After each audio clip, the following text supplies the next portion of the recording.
beparvolikqa odamning aqli hayron qoladi. Bizni kimlar setyapti, kim setib qiylayapti, kim foydalib, kim ziyon tortyapti, nurg'un ish bor o'tirida. Ammo hech kimning parvoyi felak, hamma odam o'zining ishi bilan. Men ko'p qatim o'tirib qo'ydim, Dunyo Uyg'ur qurultiyi Birlashgan Millatlar Tashkilotiga iltimos sunib, bizni indigenous people deb tanisa, bizga shu salohiyatni bersa deb talab qildi. Bu nima degan gap? Hech kimning xayoliga kelib boqmadi. Indigenous people salohiyati olgan ikki xalq bor. Uning birisi Shimoliy Amerikadagi indianlar, qizil teriliklar. Yana birisi Avstraliyaning yerliklari. Shular indigenous people. Bu indigenous people'larningki sifati, salohiyati, shartlari nimalar?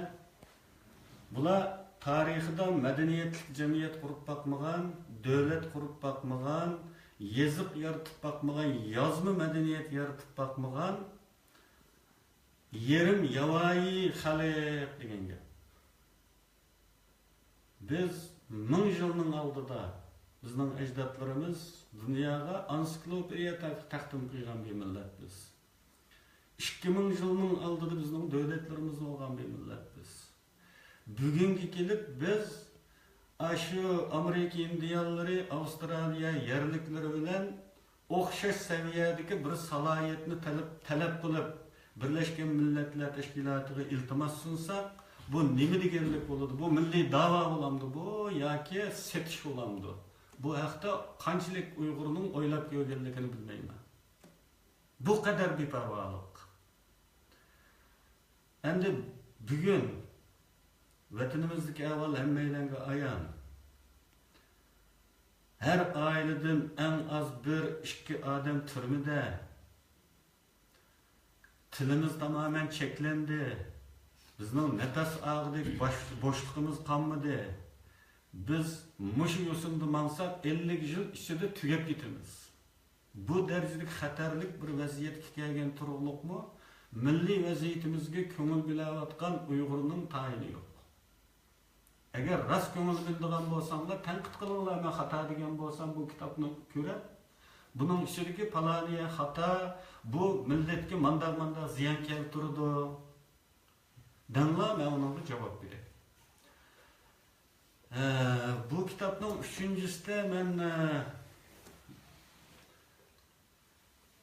nayt ko'p Uyg'ur ziyolilari va vatanparvarlari talab qilayotgan dinimizning asoslari haqida to'xtaldi.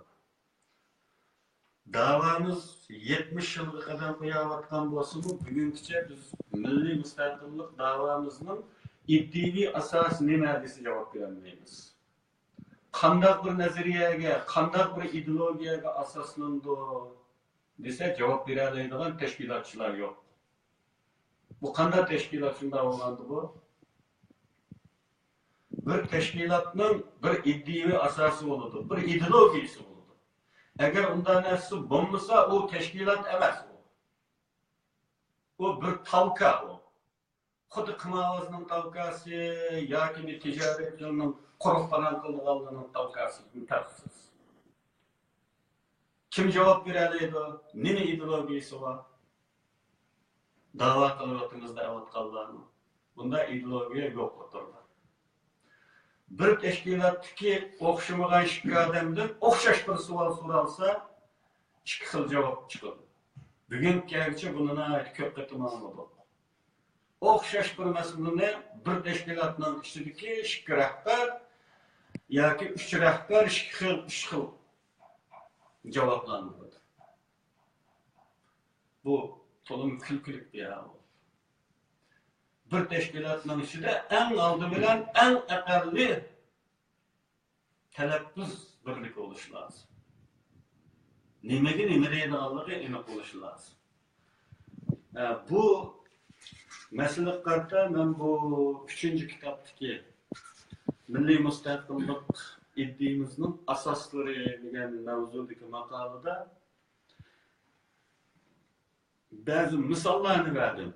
Nimalarda talaffuzimizni birlikka keltirishimizning zarur va shart ekanligini. Misol, bu hammasi emas.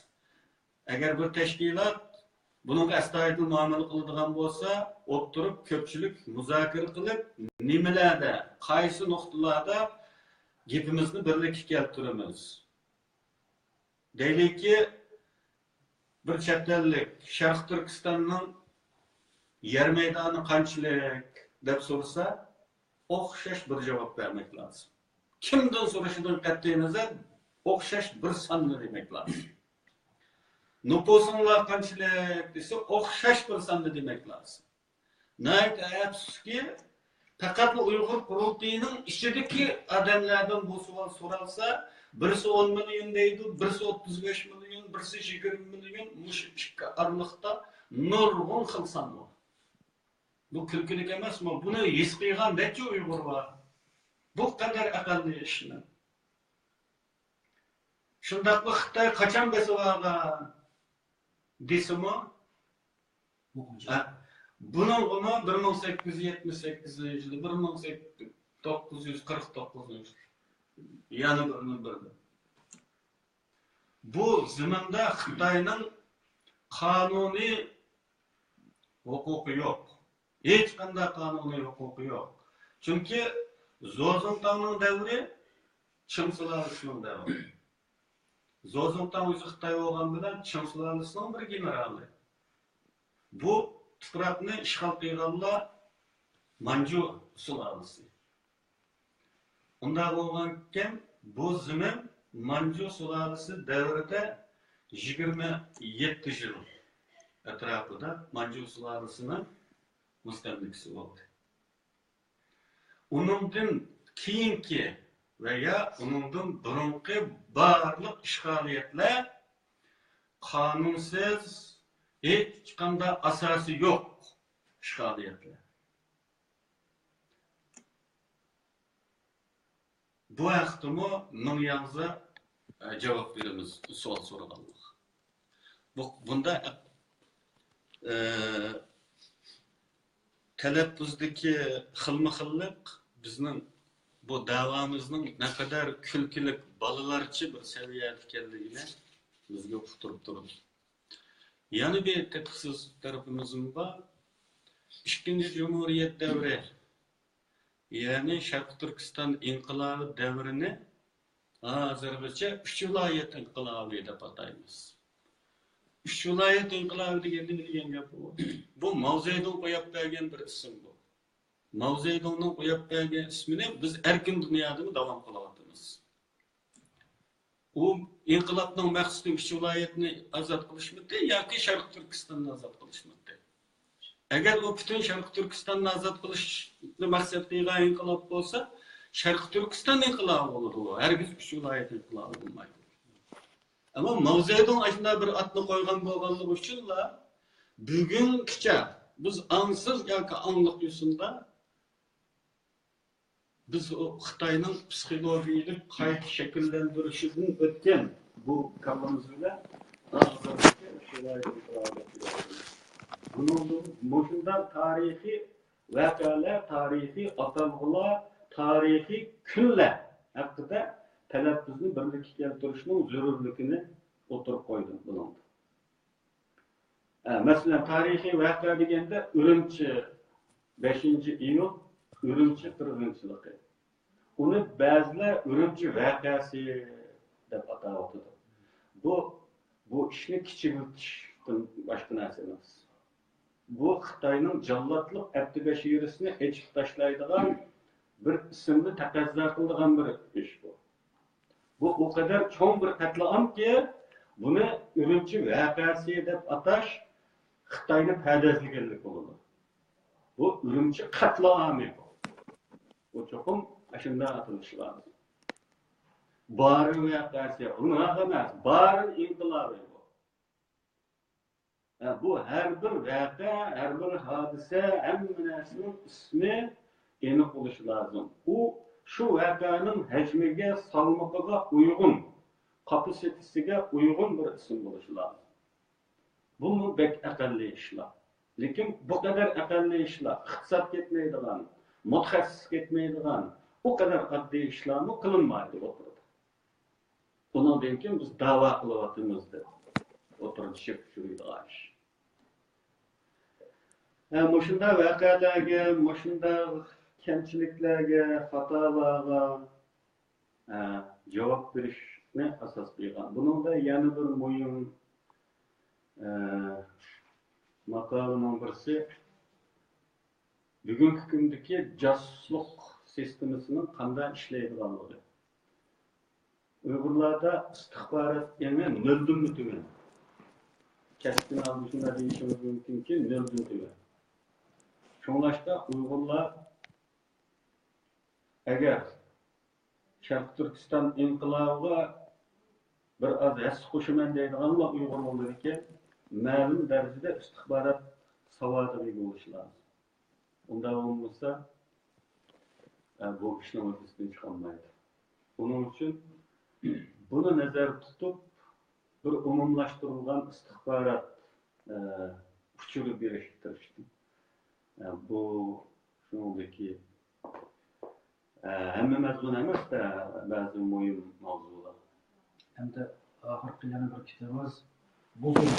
Bu sizniki yozuvchilik sohangizniki hajmi qadar cho'ng bo'lgan roman tusigan kitob roman.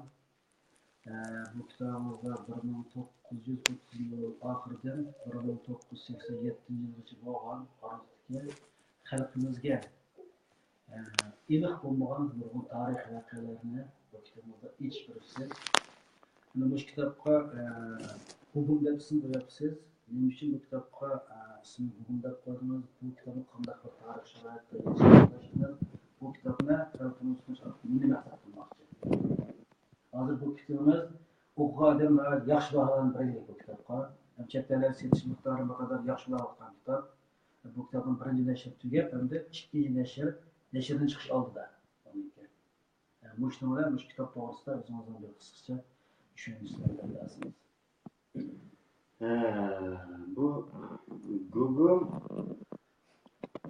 aslida ben roman yazışını mashq qilish uchun 84 veya 85 yılları bir qatam bir mashq roman yazmıştım. Bu mashq romanning 30%, 40% mazmuni voqealigi bu bugungi roman Google'ga o'xshab ketdi. Undan keyingi ba'zi tarixiy usullar, o'tgan tarixiy materiallar benim kallamda saqlanib qolgan shu 85-yillarda yozgan mashq romanning voqealigi va mazmuni ustiga bag'lanib qilib bu ko'payib bordi. Ben bunu mana yazaman, ana yazaman deb bu chet eldagi hayotimda asosiyatli siyosiy temalarni yozishga ahamiyat berib, adabiy asar yozishdan chiqib ketganligim uchun bunun qo'l solanmay uzun zaman o'tib ketdi. Oxiri 2010'ning oxirlarida Allah'ın bir ilham ko'nglimga selishi bilan buni tuyuqsiz boshlab oldim va tiz bir tiniqda yozgandek tugatdim. Chunki bu en az 20 yil jarayonida mening kallamda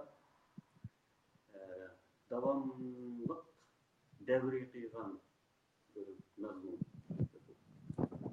Shunlashqa buni biroz tiz yazdım. Bununki en asaslı iddia bir millette meyli onun ideolojisini oluştuğun kat'i nazar, meyli onun köz karış kanda oluştuğun kat'i nazar, bir millet için bir vatan, bir zürüriyet geldiğinden telkin kılışın nasıl oldu. Yani bir dindar için mi, bir mutaassib uchunmi, bir konservativ uchunmi, bir millatchi uchunmi, bir vatanparvar uchunmi bir vatan lazım. Aslında yani şunu mu deyish kerakki, hatta bir munofiq uchunmi bir vatan lazım. Ama nəhayət afsuski bu kitapta canlıq misallar bilan berilgan tarixning uchurlaridan shuni ko'ramizki, bizning millatimiz tashqaridan import qilingan ideologiyalarning keyniga kirib, vatanning manfaatiga emas, ideologiyalarga xizmat qilish bilan tarixiy fursatni qo'ldan berib qo'ygan. Bu intayin içirişlik bo'lgan o'z vaqtida. Ya'ni biz dindor uchunmi, millatchi uchunmi, konservativ uchunmi, mutaassib uchunmi bir vatan lozim degan buni tunib yetmaganligimiz uchun ko'z qarash tanlashib, biz ichki g'alva qilib, nurg'un tarixiy fursatlarimizni ziyon tortdik. Bu bir tarixiy amaliyat. Bu romanda ba'zida dialoglargacha, eng kichik detallargacha bir tarixiy tushunlikni asos qilib, bir dalilni faktni asos qilib yozdi. Shundan o'ylashib qarmay, bu romanni men tarixiy roman deb atamadim. Bunun sababi romanning bosh qahramoni to'qilma personaj bo'lganligi uchun, g'oyaviy personaj bo'lganligi uchun, tarixiy shaxs bo'lmaganligi uchun buni tarixiy roman deyishga bo'lmaydi. Ammo bosh qahramondan boshqa hammasi tarixiy shaxs. Ammo Uyg'ur jamoatchiligi ismini anglagan, hayotining ma'lum davrlardagi voqealarni biladigan, ko'pchilikka tanish bo'lgan tarixiy shaxslar. Hatto bularning orasida yuz bergan ba'zi mojarolar, dialoglar bularmi ko'pchilikka ma'lumlik. Men bu tarixiy materiallarga, xotirlarga asoslanib yozgan bo'lishimga qaramay, men buni tarixiy roman deb atamadim. Chunki men bu yerda tarix bayon qilish maqsadim yo'q. Mening maqsadim bir vatanning hammamiz uchun o'rtaq bir nuqta ekanligini. Bizni mayli qanday iddiyoda bo'lishimizdan qat'iy nazar, kommunist bo'lsakmi, yoki gomindamchi bo'lsakmi, yoki millatchi bo'lsakmi, yoki dinchi bo'lsakmi, bir vatan bizga cho'qin lozim bu. Shunlashqa biz iddiyalarning, ideologiyalarning keyniga kirib va uni talash tortish qilamiz deb bu o'rtaq nuqtani chetnab ketmasligimiz kerak degan bu ideyani talqin qilmoqchi edim. Uning uchun bu tarix bayon qiladigan maqsadim bo'lmaganligi uchun buni tarixiy roman deb atamadim. Rahmat G'ulom aka, sizniki hozir yozib chiqqan 7 parcha kitobingizdan men saqlabdan 6 parcha kitob bor ekan. 6 parcha kitob ichida qisqacha tushunchalarni beramiz. Endi bundan keyin yana kitoblar yozish planlarimiz bormi? Yoki kitoblarni yozyapmisiz? Biz bu chatlardagi hayotimizda bir biraz yezib qoldirish emas, xalqning shu yezib qoldigan kitoblarini o'qimayapmiz endi. Qaysi bir odamniki bir degan gapi bor ekan, dunyoda kitob ko'ydirishdanmi o'tib ketgan bir nodonlik bor. U bo'lsa kitob o'qimaslik deb. Narsamiz chet ellarda mana vaqtimiz yo'q. Kitap o'qib deganmadan siz mana shu kadar az bir 7 parcha kitap bermez bana. Bu kitaplarımızda. Qanday vaqt chiqarib yozsiz, sizning turmushingiz bor, oilangiz bor, xizmat qilmasınız olmaydi, oilangizdan xayoringiz olmaydi. Bu xalqimiz bu yozgan kitoblarni o'qimayapti.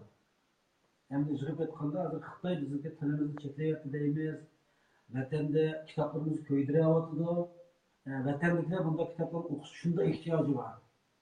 Lekin bu chet ellardagilar o'zimizning ona tilida yozgan kitobning qadrini o'zimiz qilmayapmiz.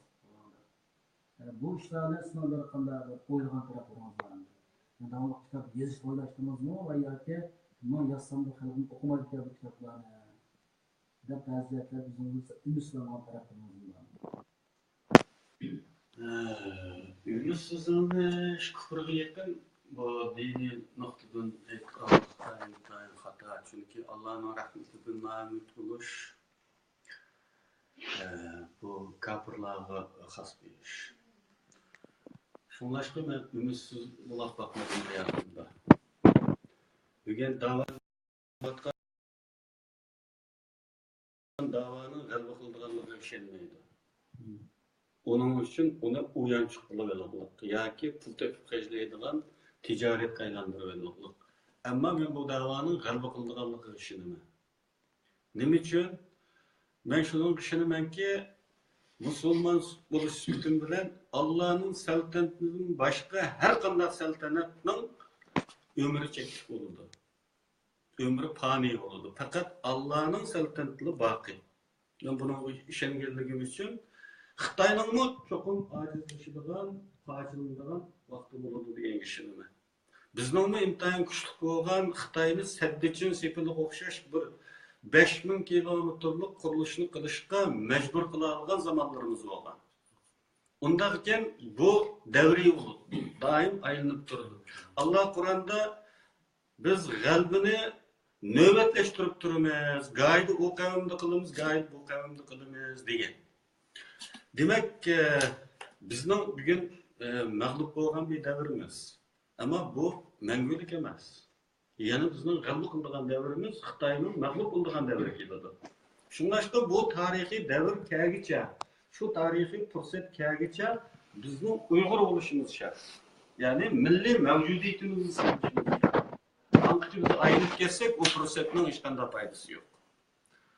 Men bunga ishonganligim uchun hech qachon zerikib bakmadım.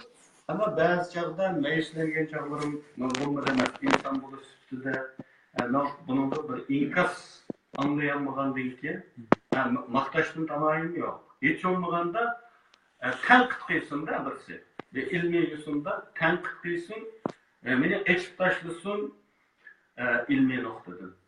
Hiç olmadan. Çünkü olmuyor. Bu nazarsizlik tarafi benim nait içim okşuyordu. Ruşen Efendi'nin bir gibi var. Bir obzor mesela fliyatında da değildi. Ben o fliyatını ilan kıyılan deyinken derhal karşılık kusurumsam lan nait konulam yerim buludu diyen Ruşen Efendi. Yani bu atkan okan nişanlı tekmekti da karayman diyen. Şunlaşkan ben bu atqa okan nişanlı tekmeye atkanlığı için bu bana eksada kaytmatamdıgandı dep meclislik kalan çağlarım oldu. Ama ben hiç kaçan ümitsizlik bakmadım ve bu işimle her kaçan devam kılavatımın şu anda neşir kılışkı boluduğun tüttü desem mi boluduğun 4 parça roman var. 2 parça Faustlar toplumu var. Şarkı Türkistan Azatlık Yolda İzdiniş Mecmuasının 4. kitabı hazırlavatından. Bunun başka yani ilmi makalaların toplumunu ve edebiyat ve Uygur tiliğe ait ilmi makalaların toplumunu hazırlavatından. Bu yazıvatkan kitaplı cık, ondan köp. Bazıları %100 teyar olan kitaplar, bazıları ahirki nuskusunu gözden geçirişine talep olan asasen fikir kitaplar. Bu yolda izlenişimiz toktap kalgını yok.